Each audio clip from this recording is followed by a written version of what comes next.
Hey there. This session of Orchestrating Success, Converting Your Passion to Profit, is an interview with my longtime friend, Kelli Holmes, longtime friend whom I haven't seen in a number of years. And we just connected on email. I said, let's tell people about what we need to know to get outside of our office to connect with those people that are so important to our business, but we don't know. We call it networking.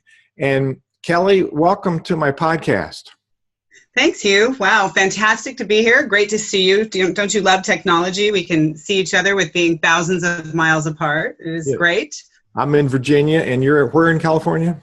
Just outside of LA, in a little sleepy town called Laverne. Oh, yeah. Oh, yeah. We're in the South. We think California is another country. Sometimes in California, we think California is another country. Oh, that's cool. So, Kelli, your company, tell us your company name. It's a really cool name. Team Referral Network. Team stands for the motto of Together, Everyone Achieves More. I love it. I love it. Mm-hmm. And what does this company do? We primarily help small business owners, entrepreneurs, independent contractors, those that are in some way, shape, or form responsible for generating their own success. We help teach them how to network effectively, build great, valuable business relationships that can build and grow their business. And it's really through the power of relationships and referrals. We're really known for networking groups, networking events. So our kind of marketing path is through the word of mouth and networking opportunities. Awesome, awesome. And there's a crossover here in that I teach that leadership is basically building relationships. Mm-hmm. And I talk about the pathway to revenue is built on relationships. Absolutely. And communication is based on relationships. So there's a hand in glove with my methodology and what you actually do in real life. So how did Kelli get interested in building this networking business? You've been doing this, what did you say, 19 years? No, 15 years. We just celebrated our 15th anniversary last week at our signature event. It's an annual event, but last week's event we turned into a 15th anniversary celebration. And I've got a very typical entrepreneurial story of 15 years ago. Knowing that I loved this type of business and working with entrepreneurs and knowing that there was a lot of networking groups and networking choices out there. How do we build a better mousetrap, so to speak? And decided to start Team Referral Network based on the premise not only of networking and relationship building and referrals to grow your business, but how to insert better technology. 15 years ago, it was a little bit different picture in terms of the technology landscape, and we were able to be pretty cutting edge with what we brought to the table. And then to put heart into it by working with nonprofits. So we've opened, hundreds and hundreds of chapters of Team Referral Network, and our goal is to plug in a nonprofit into each of those chapters, donate them membership to them, teach them to network and connect them to a great group of business people in their community to further their organization. So it was adding the community outreach plus technology on a traditional theme of networking groups and networking events that started Team Referral Network. I love it. And what is your secret power that brings energy to networking? Well, my personal philosophy is a lot of people confuse networking with relationship marketing. Okay. Networking is usually the act of getting yourself out there, connecting with people, making kind of that initial create that initial opportunity. But the real secret power comes after your networking, and that's how you follow up, and that's how you make a connection and build on a connection and continue that conversation, and then build a relationship that then helps you achieve the success that you're looking for. Rarely does it happen where you go out to a networking event or put yourself out there in a networking environment and you walk away that night, that day, that afternoon with, business in hand. And so sometimes people are confused as to what their networking results should yield. But I believe the real results come in the relationship afterwards. So that's kind of my secret power of effective networking. I like it. We're really... you and I hit it off when we first met. We did meet at a business growth conference called CEO Space, which is a different kind of networking event than what you do, but you and I had several conversations. I believe you taught there. I've taught there 54 times in a row. But networking is not something. Let's talk about the leadership components of networking here. I've heard you say it's not a natural act. What does that mean? A lot of people think because I'm so comfortable being out there networking, you've probably observed me in a room full of people. I'm pretty comfortable with the process of meeting people, connecting with them, making them feel at ease and having a conversation with me. A lot of people think I was born that way. That's just a natural way that I conduct myself, but the opposite is actually true. I'm actually quite shy and very personal, and am not really a natural born networker, and most people aren't. It really is a skill if you want to become effective at it, if you want it to help yield results in your life and help you in your success. Networking is something that has to be practiced, and you have to understand what the skill set is, and then where you have room for improvement, and then how you go about improving your networking skills. And sometimes it's a matter of just jumping in and doing it, but other times it's getting finer points from experts in the field of networking as well. But it's not a natural born trait for most of the population. You said that you were, I agree. People have noted that I know how to work a room. It just sort of comes naturally to me. And I really care about people, and I connect people. So it's part of my DNA. And having served in church music ministry for 40 years, it's all about building relationships so people want to show up on Sunday and work on your baton of abuse. Do this, do this. But it's fulfilling when we actually go out there and network. My church in Atlanta had 12,000 members, and networking was a primary part of fundamental part of my job. Now, you mentioned in that explanation that you were actually a shy person. Now, Garrison Keillor defines shy people as people who are radically polite. There's a difference, I understand, in being shy and being an introvert. Shy is just kind of being on the sidelines, but an introvert is how you gain your energy, regenerate your energy. Now, when I'm in a room of people, by the way, I'm an extrovert, duh. When I'm in a group of people, it generates lots of energy. So after a 2-hour rehearsal at night, I've got adrenaline for hours going because I'm really pumped up. Now, others who are introverts, that really drains them. So after that, they crash. Right. So is it hard? Is it an advantage or a disadvantage to be an introvert and try to network? Well, it's interesting. I'm definitely an extrovert, so I should clarify that. I'm actually truly probably more shy in terms of really when I was growing up, I did not enjoy just putting it out there and being the center of attention or any of that. I left that for a lot of other people, but I later developed the skills to be able to feel very comfortable on stage. I speak in front of hundreds and hundreds of people. It's not a problem for me any longer. But the very interesting element of what you bring up here is one of my business partners, who is a franchise owner for Team Referral Network in multiple markets, Stacey O'Byrne, best-selling author. You may have met her also at CEO Space. Stacey and I speak a lot at tandemly together at events, and she is an absolute introvert and I am an extrovert. And so we approach the room very differently. As an introvert, Stacey's very effective. She'll arrive early. She will put herself in a position at the networking event where people will come to her.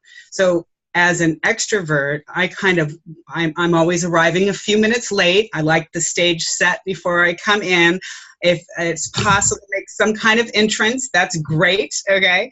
And I'll come in and I do what she refers to as the flutter by. I will flutter by all the people in the room, making connection, learning who they are, connecting them, getting information about them, while she very much stays stationary and has people flock to her.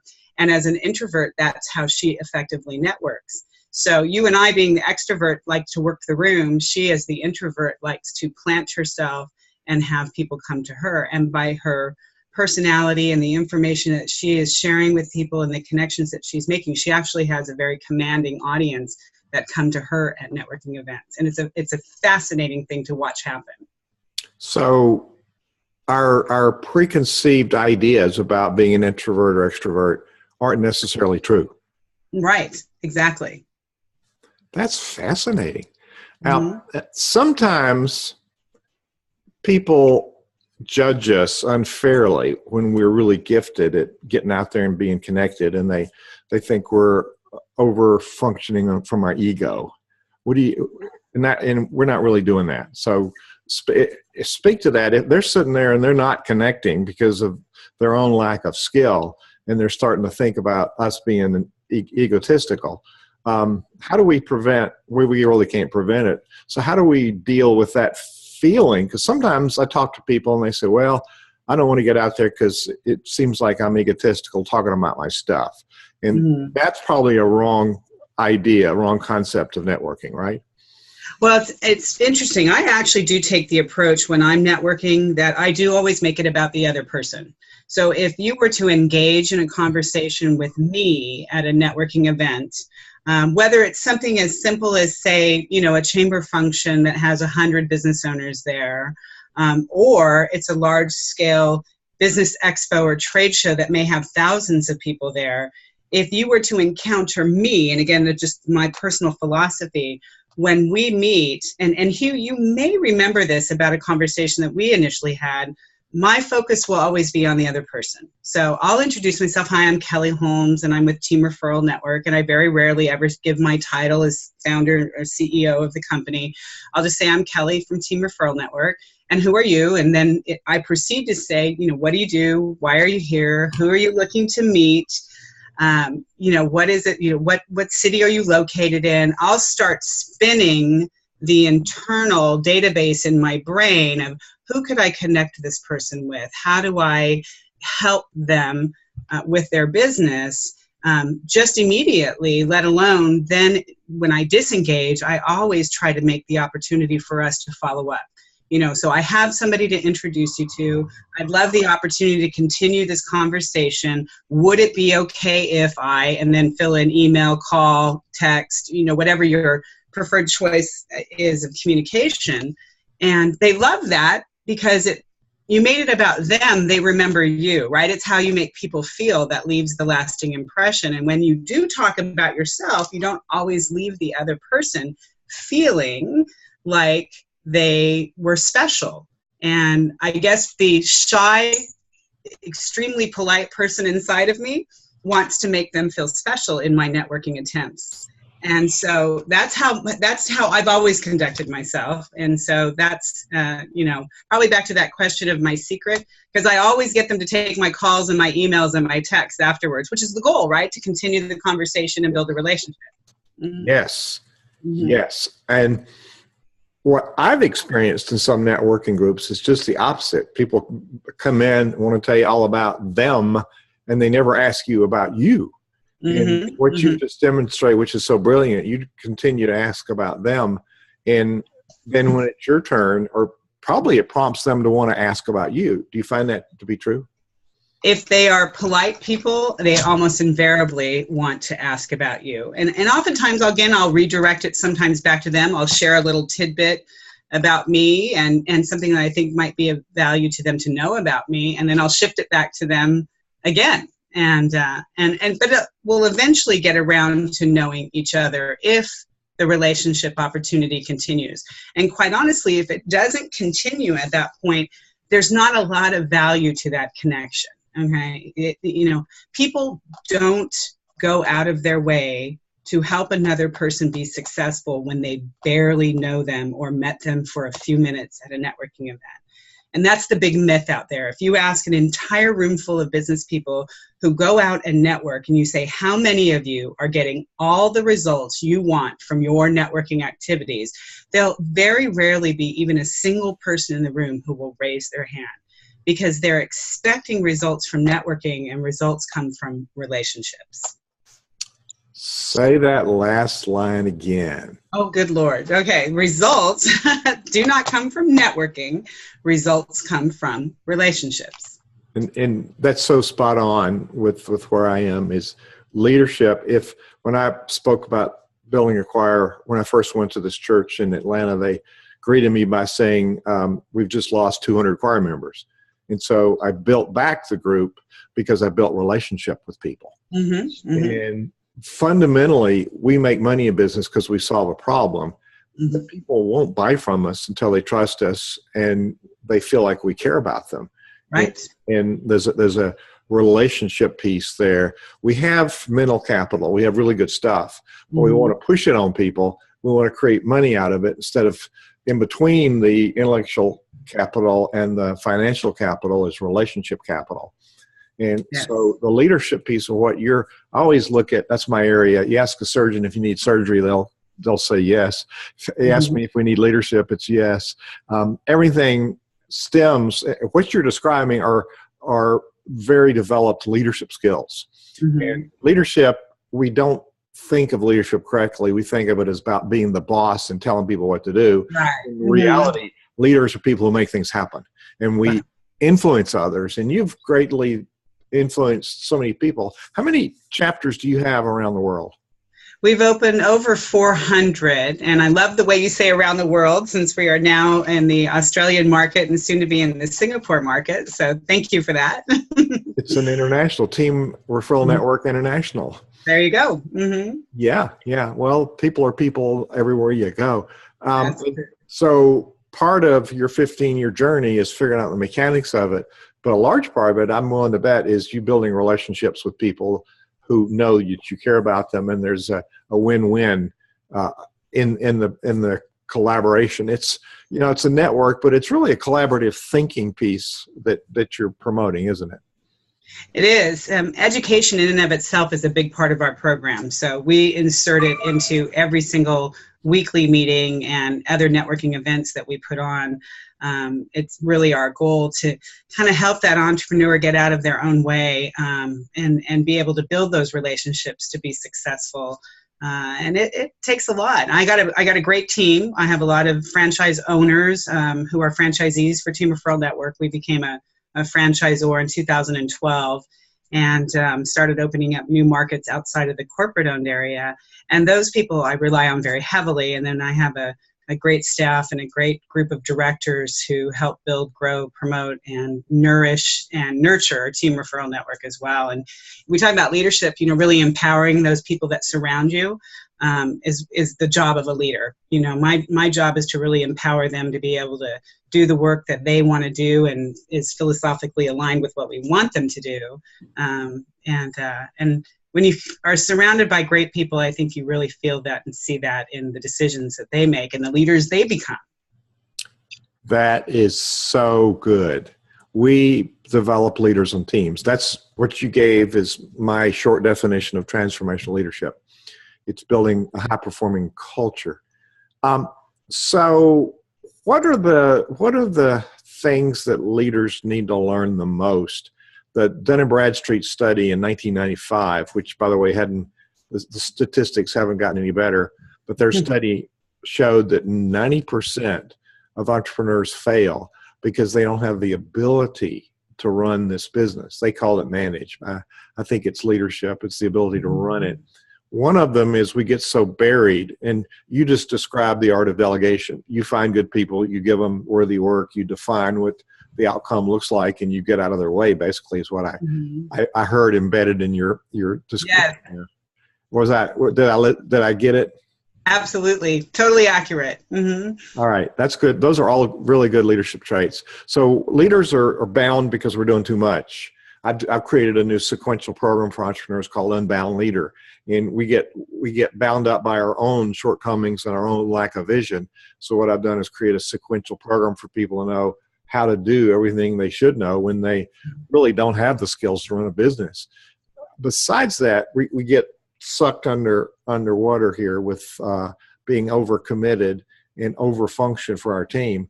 And we don't really get to network. When we do, we're frantic because we got to have business. And so there's this anxiety that comes across and really creates negative influence with people. It really repels what we're trying to attract. So let's go to the prescriptive mode. What are some things that leaders do wrong, and what's the flip side? What should they do to correct it? What are the top things that leaders do wrong when they think of networking, or they actually try to do networking, and what's the way to fix it? One of the very common themes that I see out there with people is they don't do enough research on the events that they are actually participating in. They oftentimes hear of a networking event and triggered in their brain some places, I should go to that. But my question back to them would be why?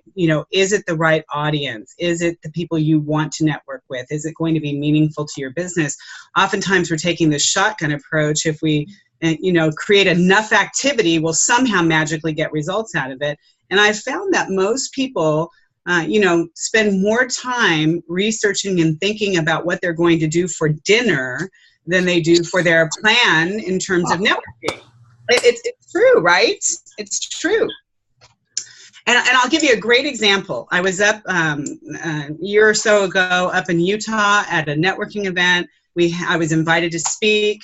Room full of people, 75, 80 people, and part of the meeting was meet and greet beforehand, so everybody's standing around and meeting each other and talking, and I was with a gentleman who introduced himself as the owner of a biomedical company that tested, I hope none of your audience is eating right now, but tested bodily fluids for a variety of things, from drugs to allergies to pregnancy to all of the things in between. And I said, well, what are you doing here? And he said, well, I came to hear you speak about networking. I said, that's great, but are you thinking you're going to meet somebody here? He goes, yeah, I'm looking to meet some people. And I said, well, who are you looking to meet? And very specifically, he went on to share that he was looking for doctors who own medical groups. You belong to a medical group maybe for your own medical needs, okay? Mm-hmm. And at some point, those, 25, 50, 100 doctors that are all part of this one medical group is owned by either a group of doctors or even sometimes often one person who owns that medical group. And he was looking to network specifically with those people. And I said, do you think you're going to find them here at this general small business networking event that I'm speaking at? And he said, no, I guess I won't be meeting them here. And I said, no, this isn't the best networking choice for you. I'm really glad you came here today. And clearly we were meant to meet. And clearly I have an opportunity, if you're open, to coach you and let you know that you should be looking at the American Medical Association's networking events. You should be looking at charitable golf tournaments that focus in the medical community. And so I gave him kind of a litany of where to go and research networking events. But he hadn't given a single thought to the fact that he wasn't either going to be directly networking with a potential client or networking potentially with even people who serve his potential client. And so technically he was in the wrong networking event. And that's what I mean by people do not plan out and strategically think about where they need to network, who they need to connect with, let alone the actual act of it and the follow-up that comes afterwards. So that's about events. What other ways are there to network? So you have, there are many networking choices out there. One of our biggest things that we do at Team Referral Network is we do weekly networking groups. So joining some kind of group, and there's everything from non-category groups, non-category exclusive groups where you would go and there could potentially be 10 real estate agents in the room and 20 insurance people and 5, dentists. There's exclusive category networking, which is what Team Referral Network does, where we, in each of our chapters, only have one person per business category. There's regional events, there's educational workshops, there's conferences. I mean, networking can be done virtually anywhere. I mean, I'm probably guilty of networking at my child's softball games. I know I'm guilty of it, okay? Mm-hmm. You networked with your 12,000 people at church, I network, I sit on the board of my kids' high school, and, I network with that group of people. Again, I might do it because it's my, kind of way of life, but other people can certainly incorporate it in virtually almost everything they do without being overbearing. It's, again, about building relationships, learning about each other, having a natural, inquisitive nature to find out who they are and what they do and what they need in life. And it may or may not be something that you can help them with, but you'd be surprised at as a leader and as a natural resource to help connect people, they really appreciate it. They really do. This is a big topic, and I'm thinking about not bringing it up, but I'm going to bring it up anyway. Social media is a form of networking that I observe most people do poorly, but it sort of reflects how they show up in networking events. Hi, I'm Joe. I'm a financial planner. How about let's meeting and I can analyze your finances. Well, I don't want you to analyze my finances. Right. I just met you. That was an example of just pull out of my hat. But probably the way people do networking in person is how they do it on social media. Is that somewhat true? I would think that is probably pretty true. Although I will say, I just think flat out, most people don't know how to do social media in a way that's going to build and grow their business. It really depends on what you're looking for out of your social media. So if you're looking for true business growth out of social media, you really need to work with somebody who knows what they're doing to get you on the right track. If you're looking to make a connection and build relationships, then you can be a little more casual in how you do your social media, again, in my opinion. But I'll share, if you were to go to my Facebook page and see what's on there now, it would be a combination on any given week of business and my life and my children. It could be an event that has happened. It could be something as simple as an observation. So if somebody is a friend of mine on Facebook specifically, they're going to get a real glimpse into Kelli Holmes' personal life, okay, as well as her professional life. And that might attract, or based on the fact if they're not an Oakland Raider fan, repel, might attract or repel certain people and might help us either build a relationship or certainly not start one or end one, perhaps even, depending on who you are, okay?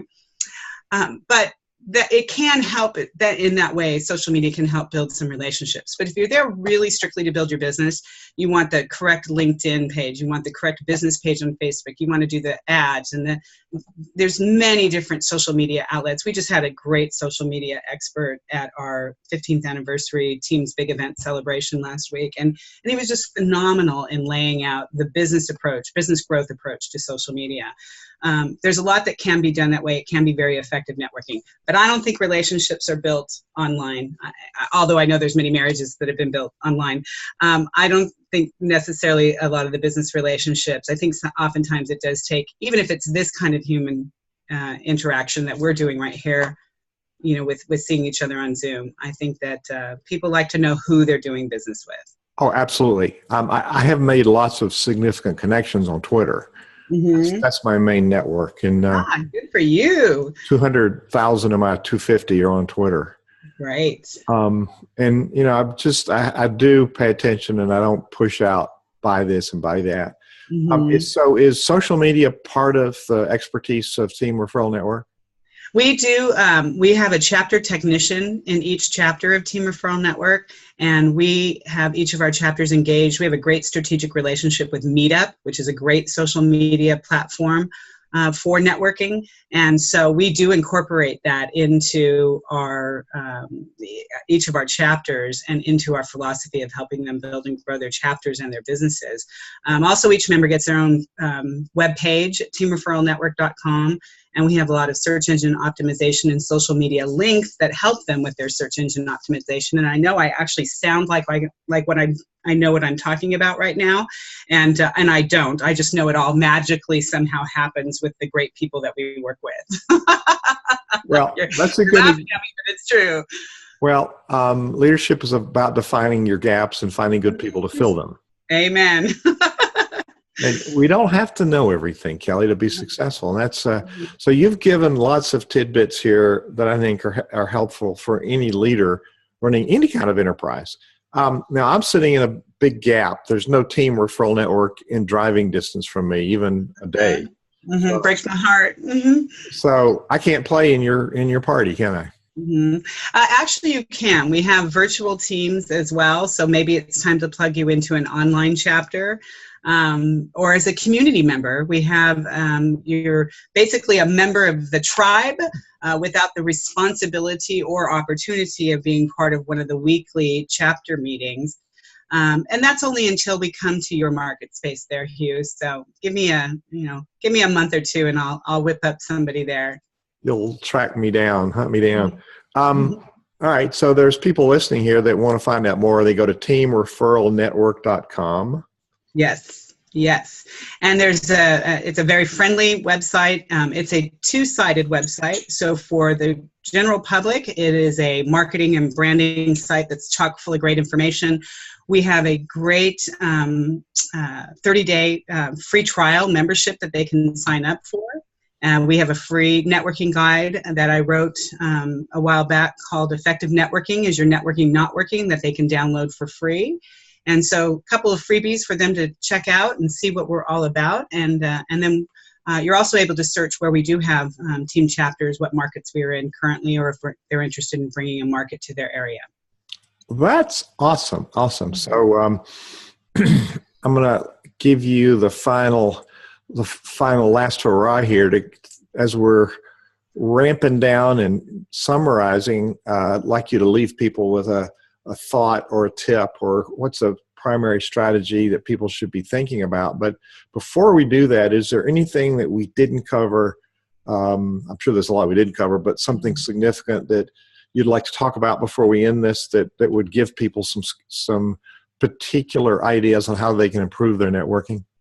Yes, I'll tell you, I think one of the things that is a mistake that a lot of people make, and I see it consistently throughout any networking event that I attend, when people are communicating about who they are and what they do, they are very often networking to get that person's business. Just like you gave the example of the financial advisor saying, hey, I want to come up and meet you and I want to review all your finances. What you really want to do to be effective in networking and relationship marketing is to think about who that person knows. If you build a relationship and they hold you in such high regard that the opportunity comes for them to refer you to the important people in their lives, their family, their friends, their business associates, their clients, that is a far more meaningful way to build a business than to worry about whether I get your direct business tonight when I'm at this networking event with you. And so people look to go in and get business from networking, and I say you look to go in and get relationships from your networking. And your relationships have a far greater reach because on average, we have measures of influence over 250 people, real influence, decision-making influence. And some of us even more. Hugh, with your reach, it's thousands and thousands of people, okay? And so if I develop a relationship with somebody as influential as you, a leader like you, and you know, like, and trust me, when someone from your important circle of people needs my products or services, who are you going to think of?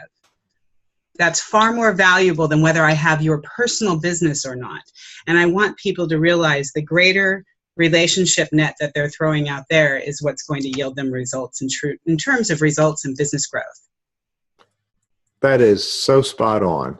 I do find that cultivating relationships over time, I've had people I've met at conferences or whatever come back to me years later and remember me.